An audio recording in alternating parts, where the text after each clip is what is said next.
sorry to cut you off. We can't just sit back and intend things and expect them to appear. Can we do that? Well, that's such an interesting realm of human inquiry because sometimes what I found is you can.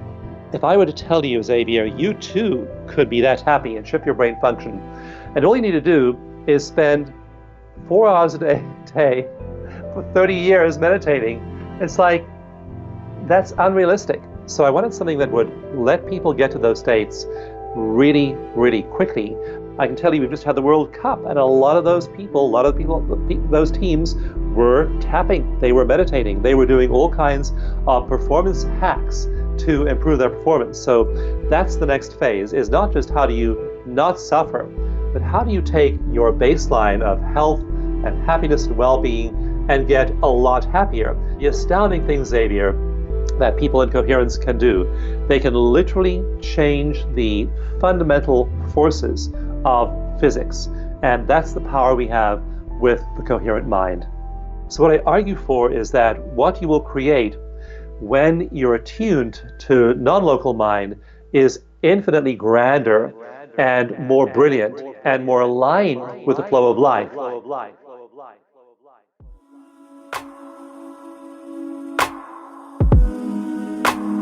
What's up, folks? Xavier Katana here. You are listening to the Human Experience Podcast. This is our episode with Dr. Dawson Church. He is an award-winning author. He wrote a book called The Genie in Your Genes. He's been hailed by reviewers as a breakthrough scientist that is helping people understand the link between emotions and genetics. In this conversation, we talk about the power of intention and how your mind is crafting the reality in front of you. Hopefully you guys enjoyed this conversation. It was a really good one. Here is our episode with Dr. Dawson Church. Thank you so much for listening.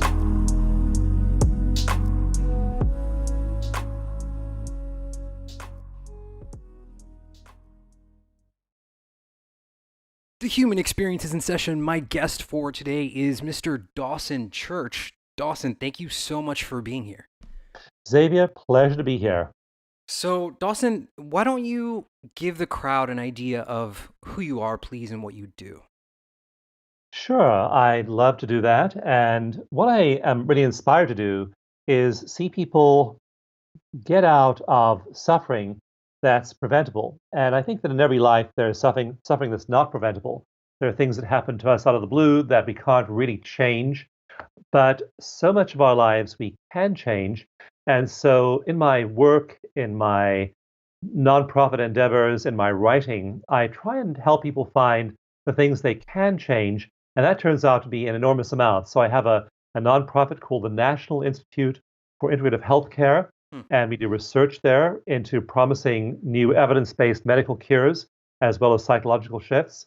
I also have a big program called the Veteran Stress Project, where we offer those types of mental health shifts to veterans who have PTSD. And then I have a training company called EFT Universe, which trains therapists, life coaches, and others in those breakthrough methods. And finally, I write books about them to encourage people to really focus on what they can do to improve their own lives, their own health, their own happiness levels. And my newest book is called Mind to Matter. It's all about how our minds can shift external and internal reality inside and outside of our bodies. Yeah, I've got Mind to Matter in my hand right now. And what was the primary focus of this book? Two things. The book is really in two parts. And I wanted to answer the question, what can we do with our minds? And so right now I have a cup of tea in my hand. And if I tell you I manifested that cup of tea, you'd say, well, how? And so if I told you I'd manifested that cup of tea by walking to the kitchen and turning on the kettle, putting in a tea bag, and pouring hot water over the tea bag, you would not be too impressed by my manifestational powers. But if I told you that if I was on video right now and I held my hands out and magically I manifested a cup of steaming hot tea in my hands, you'd be like, whoa, okay, that really works. So there's magical manifestation, there's ordinary manifestation, and what are things we can manifest. Like, for example, I have friends who have manifested millions of dollars. Um, One fun example from my life today is I've always wanted to meet Tony Robbins, and he's a famous guy. He's really an influential Sure. guy. I've read Yeah. his books, love his work. And today in my email inbox, I got an email invitation to share the stage with him. At a bit, I had the thought and became a thing. So what things like that can we do with our minds? But I can tell you, Xavier, I would love to be 25 years old again. Is that going to happen? Probably not. In next reincarnation, you can come back again, So manifest it what's that way. realistic? What can we really do? And the book Mind to Matter answers that question. Right. Yeah. So what is the limit of mind to matter? I mean, what can we really manifest into our worlds, and why isn't the explanation as simple as you walking over to your coffee machine and doing all of those things versus manifesting it with your mind?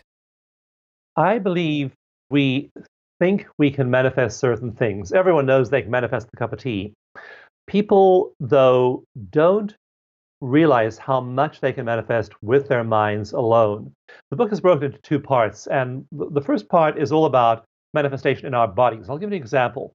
I have a friend of mine who last year in March, she got a diagnosis of breast cancer. There was a large lump in her right breast. She got thermography scans, other scans. Eventually, they measured the lump at 2 inches across. This is a big, big lump, 5 centimeter, 2 inch lump in her right breast. They also found that all of the lymph nodes under her right armpit were full of cancer cells, and there was increased blood supply to them. So clearly, the cancer had spread, metastasized beyond the primary tumor to her lymph nodes, and then further scans found 3 spots of inflammation on her lung, her right lung. Hmm. So it looked like the cancer was spreading throughout her body. This is a very serious diagnosis.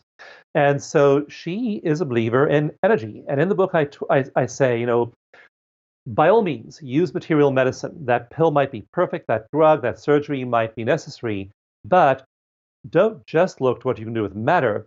What can you do with energy? And she was a believer in energy. She also emailed me in some panic because she did a gene test and she knew I was an expert on epigenetics, how our genes are turned on and off from outside the Mm. cell. So she said, I've had this gene test and they found 8 defective genes, some of which predisposed me to breast cancer. So she was thinking that she was genetically predisposed now. And I said to her, Beth, you have 24,000 genes that don't predispose you to breast cancer. Let's focus on those. So she went and spent a week doing intensive Qigong. We got her some energy medicine treatments. We got her some energy psychology treatments. She went through a complete shift in the way she thought about her life. She eliminated all sources of stress. She turned off all of her alerts Hmm. on all of her Hmm. devices. She resigned from some activities she was doing that were good but stressful to her. She had a decent diet, but she then had a rigorously perfect diet after that. And so this was in March. She got the diagnosis. By May, 2 months later, her new scan showed that all of her lymph nodes were clear. All of those cancer cells that had been in the lymph nodes before were gone, and the tumor had shrunk to about a half an inch in size and diameter. And then the surgeon said, well, we should operate anyway. There's still that tumor, and it's still that, it's still there. But she got several different opinions from various doctors. One of them said, I think that's not an active tumor. I think it's a dead tumor. And it's shrinking because your body is reabsorbing that tissue. Hmm. And so she did not get surgery, did not ever get a biopsy. And then a couple months later, all of her scans were clear and the tumor was gone. And all of her markers in her blood work was totally cancer free without ever having addressed the matter of cancer. All she focused on was the energy of her thoughts, her body, her lifestyle. And energy shifts matter. So what I argue in the book over and over and over again is focus on energy. How can energy shift your body? How can it shift your money? How can it shift your relationship? What's the quality of your relationship? I've been married for a long time, and I can tell you, if I have a lousy energy in my Hmm. marriage, or toward my kids, or toward people on my team, that I may never say a word materially, that the energy transmits itself. If I have good energy, kind energy, compassionate energy, that energy also transmits itself. So we can do a huge amount to shift our external world by shifting our internal energy. And so the first half of the book is all about energy and about how it shifts the matter, the genes, the hormones, the enzymes in your body. And it's supported by about 400 scientific studies showing that energy, literally the energy you create by your thoughts, the energy your neural pathways in your brain create as they transmit signals from one part of the brain to the other, all of that is shifting energy, that energy is shifting material substances like hormones, like neurotransmitters, like genes in your body. And this is not a belief, this is not a hypothesis, this is scientific fact, and it's backed up by tons of evidence. The next part of the book is about a different topic, which is all about how energy shifts the material world outside of your body, which is equally fascinating. But that's generally speaking what the book is all about. Yeah, I love that definition. How would you classify consciousness? Do you see consciousness as a sort of lens in which we are viewing the world, and that lens is shifting based on where we put our energy? How is reality manifesting? Consciousness is the subject of immense debate and controversy in scientific circles. The materialist scientist, the materialist point of view, says that we've been evolving for 3.4 billion years. Eventually, evolution resulted in single-celled organisms, eventually in complex organisms. Eventually, those organisms grew even more complex with nervous systems. Eventually, nervous systems are organized by brains, and then brains threw up this complex thing called mind. And so the summary of the materialist point of view is that mind is an epiphenomenon of a complex brain. In other words, it depends on its existence, for its existence on a complex brain. And another famous scientist said, mind is what brain does. So that's the materialist point of view of consciousness, is that consciousness is in the mind, and the mind is triggered by the existence of the activity of the brain. The other point of view that I really advocate and talk about in the book is that consciousness is present in the universe. The universe itself is conscious, and that we know from 100 years of the double slit experiment. The double slit experiment shows that consciousness, the act of observation, literally collapses reality from a swarm of possibilities into a single probability. And so, as individuals, we're literally collapsing reality, material reality around us all the time by our observation, which comes from our beliefs, our worldviews, and our mental activity. So with our thoughts, we're literally creating the world around us. Now, if we do, we can be doing this on a local level unconsciously, and we are creating the world around us on that local level all the time, but far better to do it consciously and consciously create the reality that serves you and serves the universe. Now, that limited model of a local mind is mildly interesting and mildly impactful. What I'm really focused on in the book, both in the very first part, the introduction, and then finally in the last chapter, chapter 7, and the afterword, I talk about non-local mind. And non-local mind is that great universal consciousness. And you don't want to be creating from a limited local consciousness steeped in your conditioning, in your limitations, in the worldview and perspective of your upbringing and your tribe and your culture. Because then you're creating small, and you're creating the same old stuff you've always created. You're creating the same stuff your neighbors are creating. What you want to do is you want to use the tools. And in the book, I give people many, many tools that'll accomplish this. Tools that will shift your perspective out of local mind and local reality and into non-local mind and into universal reality. And now you are conscious as that universal reality and aware of your local mind as a node, a local receiver, like the way, for example, the people listening to this broadcast right now, they're listening to it on a device, but this broadcast is not coming from the device. There's something far beyond the device creating the broadcast. Your device is simply able to translate those invisible spectra of energy into material sound, which you then hear on the device. In the same way, your brain is able to be a transducer of universal with the universal consciousness. You aren't just dreaming up what you want for your money and your house and your spouse and your marriage and your kids and your old age and your retirement plan and your career. You're now focused on that same awareness that makes the seasons and the planets and the birds and the animals and the earth, all of these things are in this state of attunement with that universal consciousness. It's only us, human beings, with our little local minds that are capable of bringing ourselves out of that. So, what I argue for is that what you will create when you're attuned to non local mind is infinitely grander and more brilliant and more aligned with the flow of life. That's why it's synchronous, because now if you have the thought, I'd love to have, share the stage with Tony Robbins. And suddenly, out of the blue, get an email saying, will you share the stage with Tony Robbins? And it's uncanny when you get into that synchronous state, how these things just happen. You become very careful and conscious of your thoughts and your level of attunement, because you are that creator. So that's how it works on that grander scale outside of our human bodies. Yeah, I mean, but it's not like we can just sit back and let the energy do the work for us, or let intention do the work for us. We have to actually take action, right?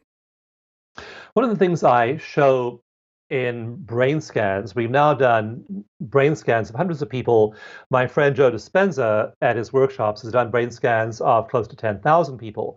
And looking at those brain scans, there is a huge difference between people who have coherent brain waves, coherent mental function, and people who have incoherent brain waves. And it's kind of like in the book, in chapter 2, I have graphs of what an incoherent brain looks like, what a coherent brain looks like. And in the coherent brain, you see a whole bunch of squiggly lines running horizontally across the monitor, but all of those squiggly lines are in sync. And then if you look at an incoherent brain, you see a whole bunch of squiggly lines running across the monitor, and they're not in sync. They're all over the place. And so people who are master manifestors, people who are able to create things, are people in sync. In one famous experiment I talk about in the book, these people were told to intend to alter the degree of twist of the DNA molecule. And this is something we can measure using certain scientific equipment. We can measure in a sample of DNA. DNA has a double helix shape, and we can measure how tightly twisted those molecules are on average. And so what these intenders were told to do was there was a vial of DNA, and they were told to alter the degree of twist in that vial of DNA, but not in the vial of DNA right next to it. So they were told to intend to do this. People with non-coherent minds, people with non-coherent mental and physical function, their intentions had no effect on the DNA at all. People who were in coherence, they could affect the DNA. In fact, in one study, they were given 3 beakers of DNA in front of them and said, we want you to change the degree of twist in the middle beaker and leave the 2 side ones untouched. People who had no coherence were not able to do that. People who were in coherence were able to do exactly that. Then they moved the 3 beakers 50 miles away.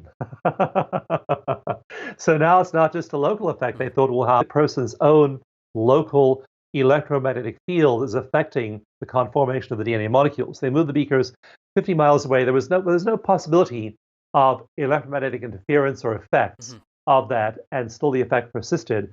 Those incoherents were able to do that. So I show you in the book how to get in coherence and some of the astounding things, Xavier, that people in coherence can do.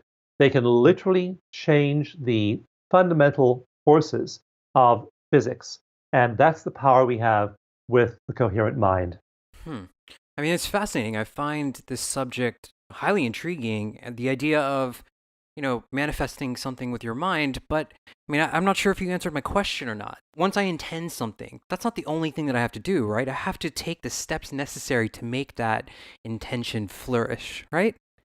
Well, how much do you have to do? That's the question. And I think a lot of people I mean, we are can't just, sorry to cut you off. We can't just sit back and intend things and expect them to appear. Can we do that?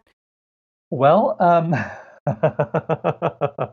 it's such an interesting realm of human inquiry, because sometimes what I found is you can. In chapter 1 of the book, I tell the story of a trip I took. I had to finish a book many years ago on a tight deadline, and I wasn't getting it done in my office. So I decided to fly to Hawaii for a week where I'd have no interruptions. I could just work on it uninterrupted in a condo overlooking the beach. So I rented a condo, flew out to Hawaii, and then I'd sit there in my condo. I'd look out at the beach, and occasionally I would jump in the car and go for a swim. And there was a lot of lovely beaches in that part of the south part of Kauai. I explored different beaches. I had all my snorkeling gear in the back of my car. And so one day I drove the car to a beach. I grabbed the snorkeling gear out of the trunk. I went to the beach, went snorkeling for the whole afternoon. And when I got back to my car, I reached into the pocket of my bathing suit and my car keys weren't there.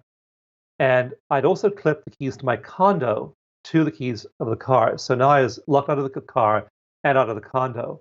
So I went back in the water, and this was a huge bay. This bay is about 300 yards wide and long. So it was a big, big stretch of bay, about 6 to 12 feet deep, coral all over the bottom.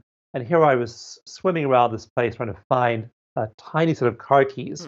And it was just a fool's errand. But I just stayed in my heart, and I had the intention of driving the car back, having my keys. And I searched for the car keys for like an hour, swimming all over the bay, nothing. And eventually it was getting dark, and I realized that the odds of my finding these tiny keys 10 to 12 feet down in this huge bay were remote. So I began swimming back to the beach to leave the water. And this father and three sons had just gotten into the water for just a quick dip before the sun went down. And I just had this intuitive nudge. I swam over to them and said, I see you guys have been swimming around here. Did you find anything on the bottom? And the youngest son held up my car and condo keys. So again, what did I do? I did take action. I did swim around and look for them, even though the odds were 1,000,000 to 1 against me finding them. And then, very mysteriously and synchronistically, someone else found those car keys. So yes, you do sometimes have to take action. I mean, if I want a job at a certain place, I need to create a resume and circulate my resume. If I want to find a companion for my life, I need to put myself in places where I'll meet people. I can't lock myself in a closet, never meet anybody, and hope the universe has somebody come and knock on the door of the closet. Sure. So yeah, you need to take action. What you find over and over again, even writing the book was synchronous. Like I was writing the chapter on synchronicity, and initially I thought when I planned the book, well, synchronicity, it's a mysterious phenomenon. There's no science behind that. That chapter of the book will be science-free. It'll just be a collection of nice anecdotes about how synchronicities happen. That is now the longest chapter of the book, and it's packed with science. And I found all kinds of synchronicities happening while I wrote the chapter on synchronicity that mysteriously brought the very scientists to me who are doing the primary research proving the link between individual coherence and universal, global, and large-scale coherence. So I tell some of the stories in the book about this. So there are healing stories in the first half, but the second half of the book is these remarkable stories of the science of synchronicity and how you do have to take action. What you find is the action you're taking then is synchronous. You're at the right place at the right time to get just the piece of information you need to make your dreams come true. So you aren't putting out effort, you aren't sweating, you aren't goal setting, you are just one with that universal flow. And if you train yourself to be one with the universal flow, then whatever action you do take is effective. Like me swimming up to those 4 people and saying, did you see anything on the bottom when you were diving down? Yeah, but if you didn't ask those people anything, if you just kind of Right. you were just sitting back and not doing anything about that, you would have never gotten the answer that you needed, right? Right. Now, I want to switch over to a book you wrote, and epigenetics. You mentioned epigenetics earlier. You wrote a book called The Genie in Your Genes, and you were looking at the way epigenetics plays this role in our bodies that is conducive to healing. What are immediate early genes, and why did you focus on those in your book? Immediate early genes, there are different categories of genes, and it has to do with how long they take to peak expression. And so some genes get turned on or turned off, and then they're turned on or they're turned off, they're expressed or they're silenced for your whole life. Just one simple example is eye color. You have a certain color eyes, that gene got activated when you were very young, and that gene is stable throughout your whole life. That gene is not going to suddenly give you green eyes if you have brown eyes now. There actually are very rare cases where that does happen, but for most people, those things are fixed. Your height, your eye color, there are all kinds of physical, phenotypical appearances of how your body is, how it works, which are fixed genes. But other genes turn on and turn off in cycles. The Nobel Prize for Medicine went last year to a researcher who helped figure out how our clock genes work, because when it gets dark at night, you start to feel drowsy, eventually you fall asleep, and the genes that code for certain neurotransmitters and hormones are changing when you get drowsy. Same thing happens around 6 a.m. in the morning. At 6 a.m., the genes that code for cortisol turn on. Suddenly you have a big flood of cortisol in your system. Your cortisol hits peak expression at about 8 a.m. And so these genes are on a 24, your clock genes are on a 24-hour cycle. But immediate early genes are genes that turn on very, very quickly in just 1, 2, or 3 seconds. And examples of those are stress genes. If you're walking past a dog park and there's an owner there who has a huge, ugly, mean-looking pit bull, and the pit bull looks at you and snarls and breaks free from its owner's leash and rushes to you with fangs bared and drool streaming from its mouth, you have a really quick stress response.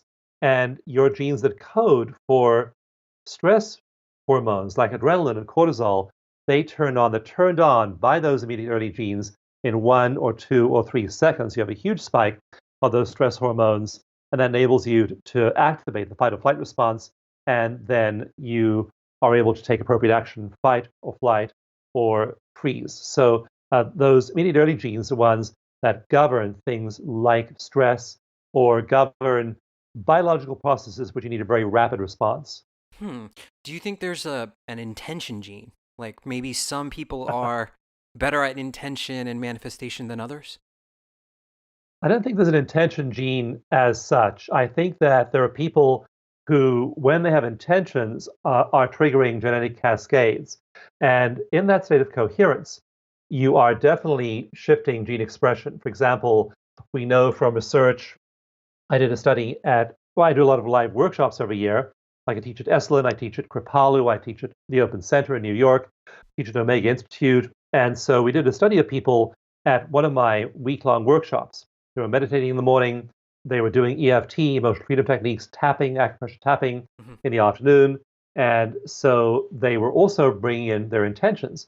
And we showed over the course of a week that their baseline levels of cortisol dropped by an astonishing 37%. And then their levels of immune function rose by 113%. We were measuring their biological markers of immunity. Wow. So massive changes happening in their genome. And so when you intend, then, and you're in that state of coherence, which tapping and meditation bring you into, when you intend in that state, you're literally triggering the expression of different genes. In one study of EFT done by a colleague of mine, she looked at people's gene expression before and after a 1-hour tapping session. And after the hour, 72 genes had changed their configuration. It upregulated 72 genes. It upregulated it. It turned on genes that fight breast cancer, prostate cancer, thyroid cancer, and colon cancer. It turned on genes that improve the insulation of neurons in the white matter of your brain. It turned on genes that code for memory and learning in the limbic system of the brain. It coded for genes that improve your metabolism. It improved genes that code for cell repair. All of these genetic changes happening as people shifted into those states of coherence. So not an intention gene per se, but is intention changing genes? Absolutely. Many of them, and those genes have a direct impact on your health. Thank you guys so much for listening to this episode. We are going to take a small break for a message from our sponsors. EFT, for those who haven't heard of it before, is a very simple method that combines acupressure. So it's not acupuncture, it's pressure with the fingertips by tapping on those acupuncture points, and you do it yourself. No one else does it for you. It's just a self-help method. And you combine that with affirmations and with elements of cognitive therapy. And what we do, for example, at the Veteran Stress Project is we bring in veterans who are traumatized, who've maybe been through both childhood traumas and Battle of Fallujah. And in his, like the first week he was there, he was a medic, and he had to gather up the personal effects of a friend of his who'd been killed. And so then we had to take this blood-stained uniform and clean it up to send it back to the dead soldier's family back home. Again, terrible, terrible triggering sights, sounds, smells. And before EFT, this young man was traumatized. We've now done 7 randomized controlled trials, and they show that EFT is extremely effective for PTSD. In one clinical trial I did, we looked at the PTSD levels in veterans, and they declined 64% over the course of 6 one-hour treatment sessions. And EFT was effective for 85% of veterans. Colleagues of mine then did a replication study where they replicated that study, and they found that the same decline in symptoms, so flashbacks, nightmares, intrusive thoughts, all of those symptoms went away. And not only that, they found that it was effective for 90% of veterans. So powerful effects.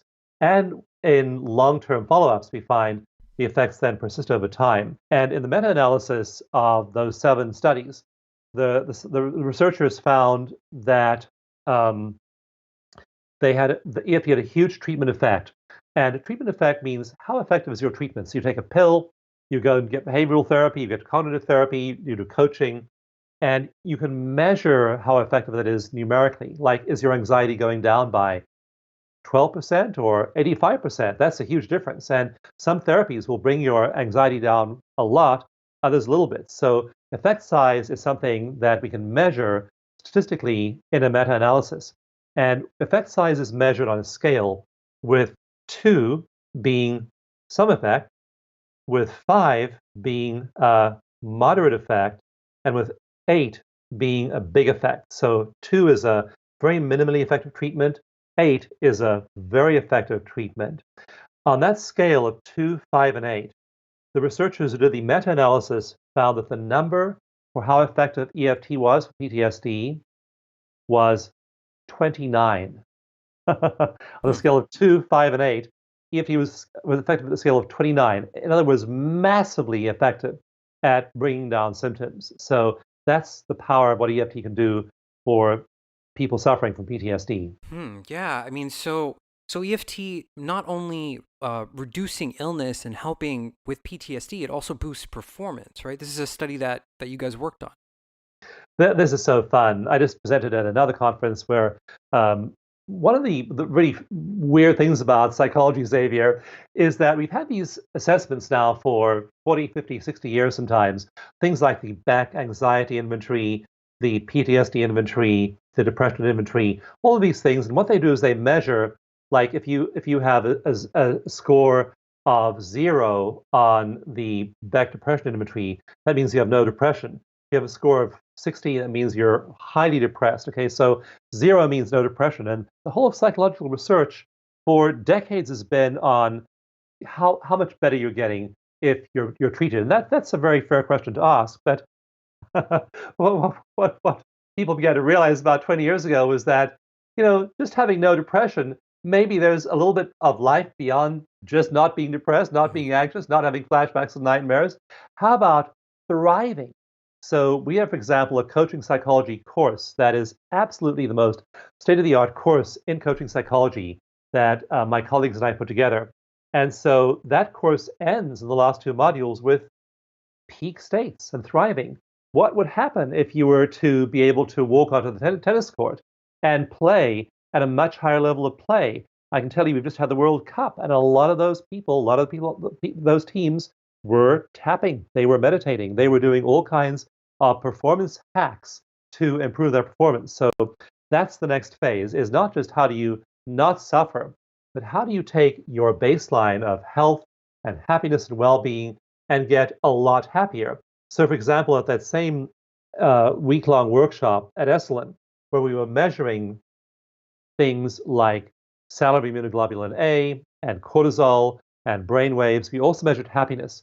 And people over the course of the week, their baseline happiness improved by 31%. So again, as their cortisol is dropping, as their biochemistry is changing, their mood is improving, anxiety and depression goes down, and positive things happen. So there's a lot of EFT now in professional football, National Football League, professional baseball, Major League Baseball, American League Baseball.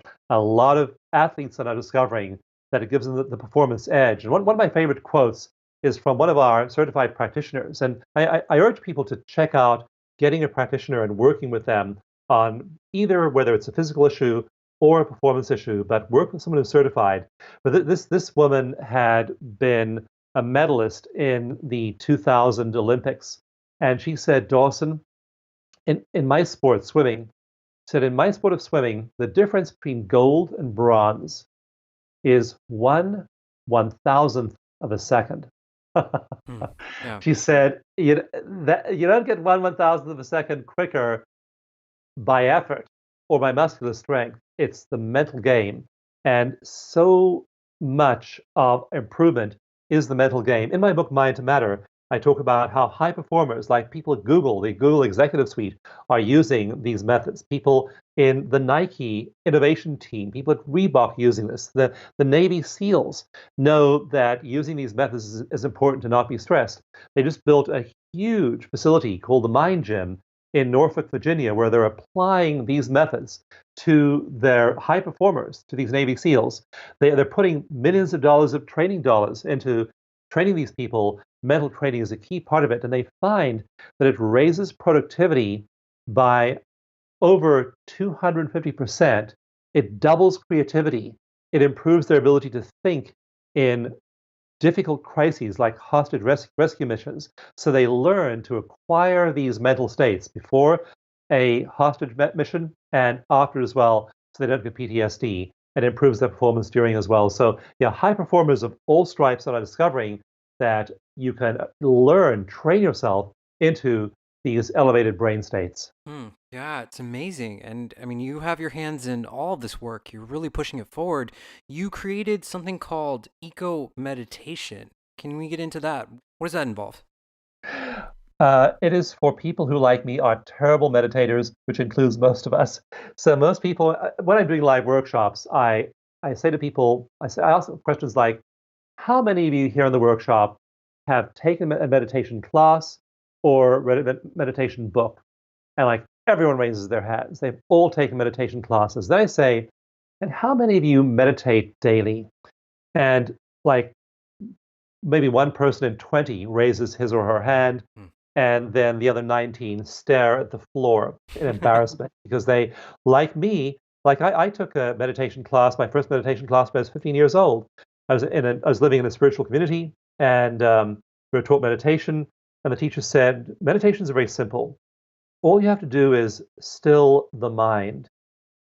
And I thought, still the mind? Still my mind? My mind is never still. So I helped develop meditation I was in dialogue with a lot of other pretty smart people when I was developing it, like Joe Dispenza, Roland McCready, the chief scientist at HeartMath, Dean Radin, the chief scientist in Dendritic Sciences. We were talking, though, about what's common to all of these effective practices. And I developed meditation, eco-meditation, to be so simple that even people like me who can't still their minds, can't even sit still for 5 minutes, are able to do it. And so it's very simple. It's very mechanical. It's just doing 7 things with your body, breathing a certain way, sitting a certain way, relaxing certain muscles. But in it, you mimic the physiological state of that mentally coherent master meditator. It turns out when you just mimic their physiology, that you drop into that deep state yourself. So it's very powerful. And the research we're doing now on eco-meditation is showing that it's having all of these powerful effects on brain waves, neural functioning, brain functioning, hormones, immunity, and mood. So it really improves people's markers in all of those dimensions. So how does one sit down and do eco meditation? I mean, what's the difference between regular meditation and eco meditation? Eco meditation is really simple, and it's physiologically based. You do these 7 things, and they send signals to different parts of your brain and your body to relax in certain ways, but also become heart coherent. And so other meditation traditions might say, well, come to this uh, ashram, chant these words. Here's what the spiritual teacher says you have to do. Go through these cleansing practices. Eco meditation just dispenses with all of that. What we've done is we've secularized meditation. We've taken meditation, we've removed all of the spiritual and religious and philosophical trappings from it, and it's down to the bare bones of what you do with your body to trigger that state of being in physiological coherence, like a master meditator. And so we've stripped away all of the mythology around it. And that mythology can be useful, but you don't need it. Those Navy SEALs are not being trained to believe in a certain kind of spiritual religious practice. They're being trained to acquire these states independent of those practices. And so we've now found, because we have advanced tools, I mean, like when meditation, the big meditation studies that put meditation on the map in terms of a neurobiological phenomenon were the ones done by Richard Davidson at the University of Madison, Wisconsin, where he examined Tibetan monks who've been meditating for 30 or more years. So these guys have been sitting there in meditation 4 hours a day, 30 plus years, and he hooked them up to EEGs and MRIs, and these monks were happy. All the happiness centers of their brains were lit up, and all the fear centers of their brains were shut down. Also, the personality parts of their brains were shut down. The parts that think I'm me, the parts that think my name is Dawson Church, that think I'm wearing a black and white shirt, that think I'm sitting in an office at a standing desk, and think I'm staring at a Macintosh monitor. Well, that part of the brain just went dark in those studies. So those studies really showed that meditation was making us happy and shifting the brain. The thing is, though, if I were to tell you, Xavier, you too could be that happy and shift your brain function, and all you need to do is spend 4 hours a day for 30 years meditating, it's like, that's unrealistic. So I wanted something that would let people get to those states really, really quickly. And I took those MRI and EEG patterns and said, how about if we just put people in that same MRI and EEG signature state, and we skip all of the mythology, we skip all of the religion, and we say, do this, do that, do that. And the thing is, at the retreats I teach, we have people in that same state in about 4 minutes. It does not take 30 years. You can train your body to do it in just a very short period of time. You wrote a really fascinating editorial in Energy Psychology Journal called Set Points: Unconscious Triggers Governing Our Behavior. Can you talk about set points and what they are, please? Illustrated with two different people. So you have somebody who is a pessimist, and whatever you tell her, she finds a way, a frame for that, to turn it into something that is bad, is miserable, is negative. And we just all know people like that. Whatever you tell them, they find a way of, something good happens, they say, well, I'm waiting for the other shoe to drop, or what goes up must come down. They have some kind of rebuttal of every good thing that happens in the world. So they're having these thoughts all the time. So they're having these thoughts, but these thoughts aren't abstractions in their brain. They're signals being passed along neurological pathways in their brains. So if you pass a signal through a neural bundle over and over again for an hour, you double the number of synapses. In other words, that neural bundle is getting bigger and bigger and bigger the more you think that thought. So now, the thinking that thought is triggering mental activity, sending signals through those neural bundles. Those bundles are getting bigger and bigger and bigger. And over time, they're now reshaping their brains. Their brains are changing in response. Neural plasticity is changing their brains in response to that. So that's the way a negative thinker is shifting their function. What then happens is they're triggering stress hormones like cortisol. And so now they maybe had a moderate set point for cortisol, and we measure it on a scale. It goes from like 2 to 12. So maybe maybe their set point, their natural set point was 6. But now the triggering fight or flight in their body with that brain activity over and over and over again, and gradually over time they raise that set point to 7, then to 8, then to 9, then to 10. Now suddenly rather than having a moderate set point for cortisol of 6 on the scale of 2 to 12, they have a set point of 10. Somebody else now is a positive thinker. Same things happen to them, but they are relentlessly positive. So they're having positive thoughts. They're sending signals through different parts of the brain to do with positivity. Those neural bundles are growing. Those parts of the brain are getting bigger. And now those positive signals are taking them out of fight or flight. Their cortisol is dropping. They were also at 6 originally, but now it drops down to 5, and then 4, and then 3. And so now their set point is 3. So both people began with the same brains, the same set points. The optimist has now dropped her set point down to 3 for cortisol. The pessimist has raised hers to 10 for cortisol, and you now have a different set point. And that set point has radical effects on your body. Cortisol literally produces calcification, hardening of the memory and learning centers in the brain.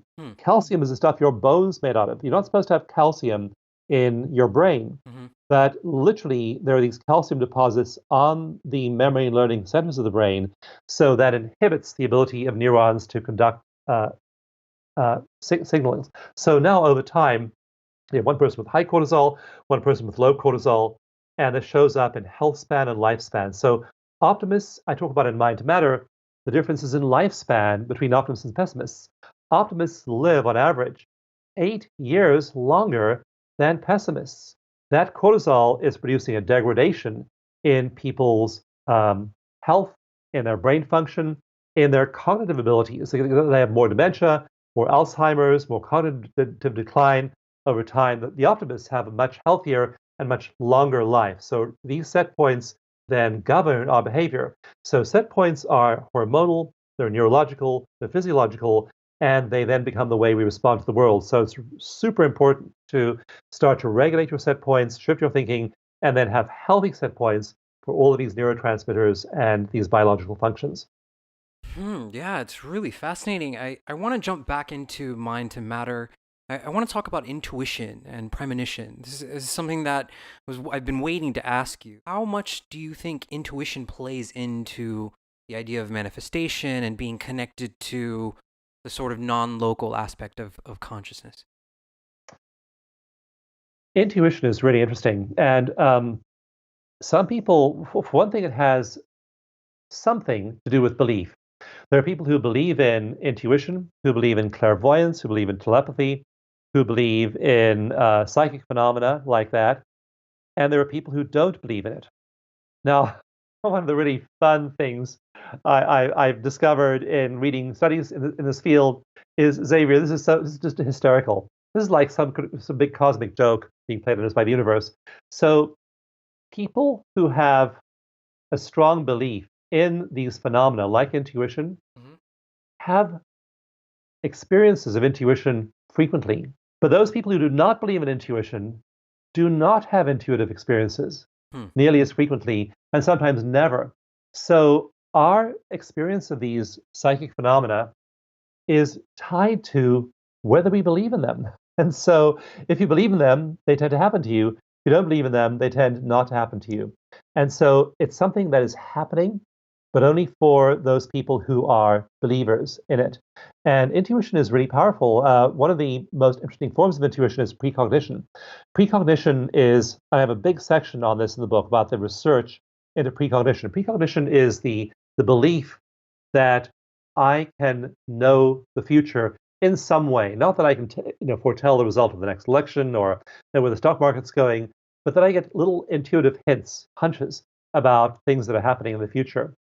And so people are precognitive. People have this ability of precognition. And the book has a review of over, I think how many studies there are in this review, certainly over 200. I can't recall the exact number, but the preponderance of evidence is that precognition exists, and that intuitively we certainly can, in many cases, know something about events that aren't supposed to happen. So yeah, intuition and these other phenomena are real, but the more you believe in them, the more real they are for you. Yeah, it's such an interesting paradox. I mean, the more that you believe in it. So, I mean, is there a sort of halfway point where you want to test it first? Well, I love science because science gives you those halfway points. And I also do a lot of debunking in the book of myths. People believe this, things can happen. People believe in like miraculous things that might happen. And I never want to discount the possibility of a miracle, but science shows you the extent to which it is possible. And I think that that's why it's useful reading a book like Mind to Matter and knowing what is possible. So you're trying to do the things that you can do, like affect the number of circulating immune cells in your body, how many stem cells you have in your system, affect things like your body's ability to suppress cancer tumors. All of these things are things you can do, but don't try and do things that are difficult or impossible. And science gives you the parameters of what those are. I mean, the idea here is that we are affecting matter with our minds. I mean, this is the title of your book, right? So, what are some of the things that have happened in your life that you've noted where it would sort of promote this idea? Yeah, I do talk mostly about other people and about other people's experiences, but I have had quite a few really startling experiences in my life of synchronicity, intuition, and being in the flow. When you're in the flow, those experiences happen to you more often. One simple one was that when I was scuba diving last a few weeks back, I scuba dive 3 or 4 times a year, and I was in the Florida Keys, and there's a very unusual kind of fish called the scrolled filefish.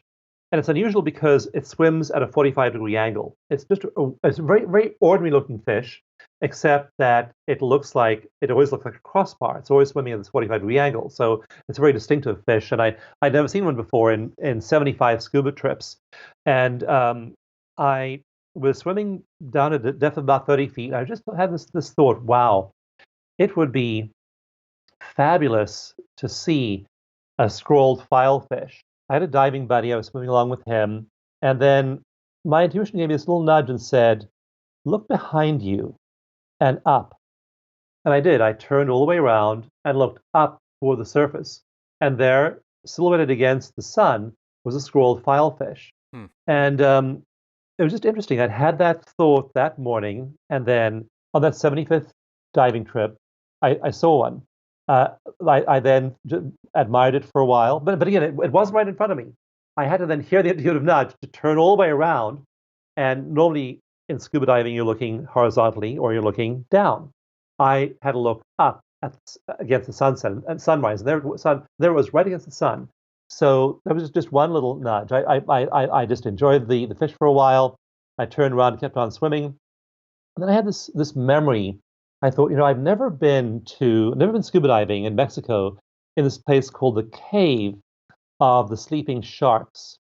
And I had this thought. I was swimming along behind my scuba buddy, and I thought, one of these days I might go see the Cave of the Sleeping Sharks, which is a famous cave where these sharks lie on the bottom. And I was swimming along, and this guy was in front of me, and he was looking around. I was looking around, and I noticed a small cave around the next bend. And looked inside the cave, and there was nothing. And I thought, I'm going to swim a little further down, a little deeper, where I can see further in the cave. So I swam down a little further, like 3 feet further, and there was a shark on the bottom of this cave, just lying there hanging out. So which again, my buddy hadn't seen. So I swam with my buddy, grabbed his fin, pulled it back. We both went back, looked at the shark. Now, again, these are just little nudges you get, little hints you get. And you get in the habit after a while of listening to them. And when I was younger, I'd hear them, but I would override them. My logical mind would say, that's silly, don't do that. But now in my, I've had a few years of doing research and looking at them, I listen to those intuitive nudges, and I find that they're happening to me pretty much every day. I wake up, meditate, then say, universe, what amazing synchronous surprises will I encounter today? I can't wait to see what you have in mind for me as I coordinate, as I entrain myself with that non-local mind. When you're entrained with non-local mind, you also are entrained with everyone else who's also entrained with non-local mind. So you find things happen synchronously for you all the time.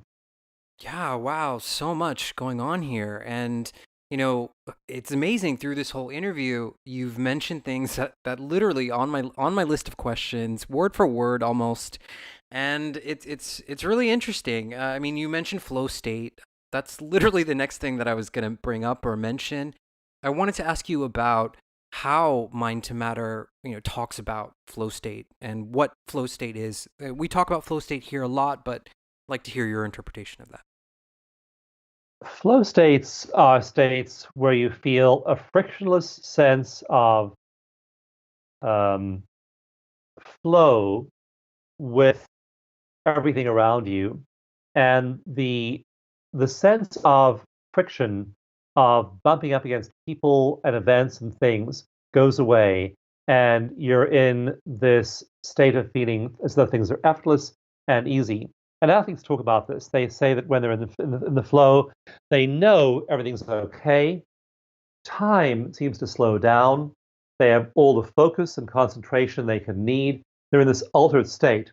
The cool thing about flow states is when they were first described by Mikhail, and Xavier, I cannot pronounce his last name, Sent Mihai.